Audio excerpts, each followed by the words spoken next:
Signal app इस वक्त internet का फेवरेट बच्चा है। व्हाट्सएप की नई प्राइवेसी पॉलिसी आने के बाद लोगों ने सिग्नल ऐप पर ऐसा धावा बोला है कि ये इंडिया के साथ बाकी कई और देशों के एप्पल ऐप स्टोर में टॉप फ्री ऐप बन गया है। हर कहीं सिग्नल ऐप के फीचर्स और प्राइवेसी लेवल की बात हो रही है। हमने भी WhatsApp, Telegram, Facebook messenger, hike और सिग्नल की प्राइवेसी सेटिंग्स को कंपेयर किया है। वीडियो देखने के लिए आप डिस्क्रिप्शन में दी हुई लिंक पर क्लिक कर सकते हैं। मगर सिग्नल बना कैसे, इसके पीछे भी एक दिलचस्प कहानी है। मेरा नाम है फैसल और इस वीडियो में हम इसी की बात करेंगे। इस कहानी में दो मुख्य किरदार हैं। एक है ब्रायन एक्टन, जिन्होंने अपने साथी के साथ मिलकर व्हाट्सएप बनाया, फेसबुक को बेचा और फिर फेसबुक से मनमुटाव के चलते करोड़ों रुपए कंपनी के पास ही छोड़कर निकल लिए।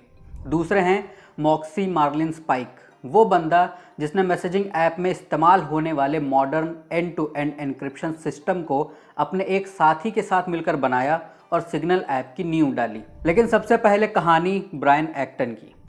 ब्रायन एक्टन पहले याहू में काम करते थे। कंपनी छोड़कर इन्होंने जॉन कूम के साथ मिलकर 2009 में व्हाट्सएप बनाया, यानी अब से 11 साल पहले।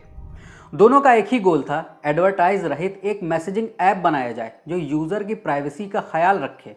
ब्रायन और इनके साथी ने 2014 में व्हाट्सएप को फेसबुक के हाथों बेच दिया, मगर इस शर्त के साथ कि व्हाट्सएप भविष्य में भी ऐड नहीं दिखाएगा। मगर फेसबुक ठहरा एक एडवर्टाइजिंग जाइंट। व्हाट्सएप फाउंडर्स की हालत बकरे की माँ कब तक खैर मनाएगी वाली हो गई और वो वक्त आ गया जब व्हाट्सएप नामक बकरी फेसबुक की छुरी के नीचे आ गई।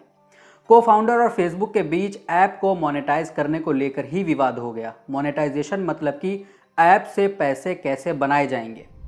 सितंबर 2017 में ब्रायन एक्टन ने फेसबुक को अलविदा कह दिया, साथ ही अपने $850 मिलियन यानी लगभग 6000 करोड़ रुपए भी छोड़ दिए।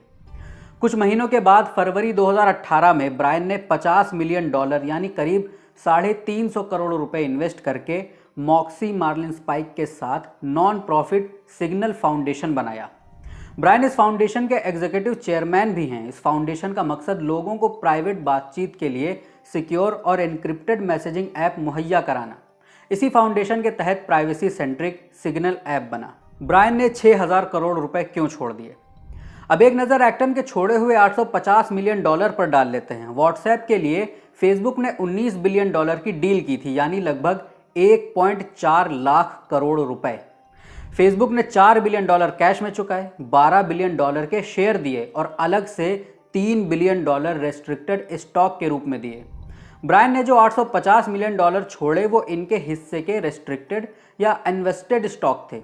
ये वो स्टॉक होते हैं जो आपके लिए ही होते हैं, मगर उसके लिए कुछ शर्त होती हैं। व्हाट्सएप और फेसबुक के अग्रीमेंट में ये शर्त व्हाट्सएप में ऐड डालने की थी। इस $850 मिलियन का मामला कोर्ट पहुंच गया, क्योंकि फेसबुक का कहना था कि ब्रायन के कंपनी छोड़ने तक फेसबुक सिर्फ व्हाट्सएप में ऐड डालने की संभावना देख रहा था, ऐड डाले नहीं थे या ऐड डालना शुरू नहीं किया था। बहरहाल ब्रायन ने पैसा फिर छोड़ ही दिया। शायद इसके पीछे एक आत्मग्लानि रही हो कि इन्होंने अपने ऐड विरोधी और प्राइवेसी पर फोकस करने वाले प्रोडक्ट को फेसबुक जैसे एडवर्टाइजिंग प्लेटफॉर्म को बेचा। मगर जॉन कूम 1 साल और फेसबुक के साथ जुड़े रहे और अपना इन्वेस्टेड स्टॉक लेकर निकले। कहानी मॉक्सी मार्लिन स्पाइक की। सिग्नल फाउंडेशन के को फाउंडर और सिग्नल ऐप के सीईओ मॉक्सी मार्लिन स्पाइक की कहानी भी दिलचस्प है। ये क्रिप्टोग्राफर हैं। क्रिप्टोग्राफी उस विद्या को कहते हैं जो सिक्योर बातचीत को मुमकिन करती है, मतलब कि एक ऐसा सिस्टम जो आपकी ऑनलाइन बातचीत को किसी और को पढ़ने ना दे। मॉडर्न ऐप्स में end to end encryption Moxie Marlinspike और इनके साथी की ही देन है। मार्लिन स्पाइक ने 2010 में विस्पर सिस्टम नाम का सिक्योरिटी स्टार्टअप बनाया। यह इस कंपनी के सीटीओ या चीफ टेक्निकल ऑफिसर भी थे। इसी स्टार्टअप के तहत इन्होंने एन्क्रिप्शन से लैस टेक्स्ट सिक्योर नाम का मैसेजिंग ऐप और रेड फोन नाम का कॉलिंग ऐप बनाया।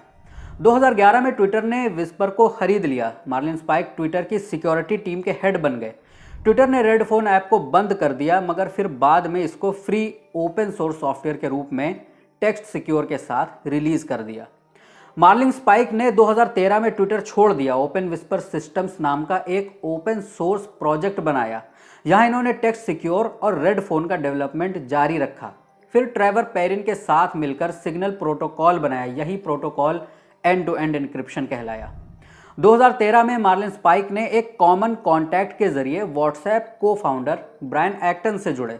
और सिग्नल प्रोटोकॉल के बारे में बात की। यहीं से दोनों एक दूसरे के संपर्क में आए। सिग्नल प्रोटोकॉल को सबसे पहले फरवरी 2014 में टेक्स्ट सिक्योर ऐप में फिट किया गया। फिर 2014 से लेकर 2016 के बीच ओपन विस्पर सिस्टम की छोटी सी टीम ने व्हाट्सएप, फेसबुक और गूगल जैसी बड़ी बड़ी कंपनियों के साथ काम करके सिग्नल प्रोटोकॉल को इनके प्रोडक्ट्स में फिट करवाया। यहीं से व्हाट्सएप का एंड टू एंड एन्क्रिप्शन चालू हुआ, जिसके बाद टेलीग्राम जैसे दूसरे ऐप्स ने भी इस सिस्टम को अपनाया। व्हाट्सएप छोड़ने के बाद Brian Acton Moxie Marlinspike से मिले। ब्रायन की तरफ से मिले हुए $50 मिलियन की मदद से 2013 में बना ओपन विस्पर सिस्टम 2018 में सिग्नल फाउंडेशन बन गया। सिग्नल फाउंडेशन ने टेक्स्ट सिक्योर ऐप और रेड फोन को एक में मिलाकर सिग्नल ऐप बनाया। सिग्नल फाउंडेशन एक नॉन प्रॉफिट ऑर्गेनाइजेशन है, यानी कि इसका मकसद पैसा छापना नहीं है। सिग्नल की तरह भविष्य में आने वाले इनके सारे प्रोडक्ट फ्री और ओपन सोर्स होंगे। ब्रायन एक्टन और मॉक्सी मार्लिन स्पाइक के अलावा सिग्नल फाउंडेशन के बोर्ड ऑफ डायरेक्टर में रिसर्च साइंटिस्ट मेरेडिथ विटेकर हैं। तो बस फिलहाल इस कहानी में इतना ही देखना ये होगा कि सिग्नल सिर्फ एक हवा की तरह आकर गायब हो जाएगा या फिर लोगों की ज़िंदगी में व्हाट्सएप की तरह ही टिक पाएगा।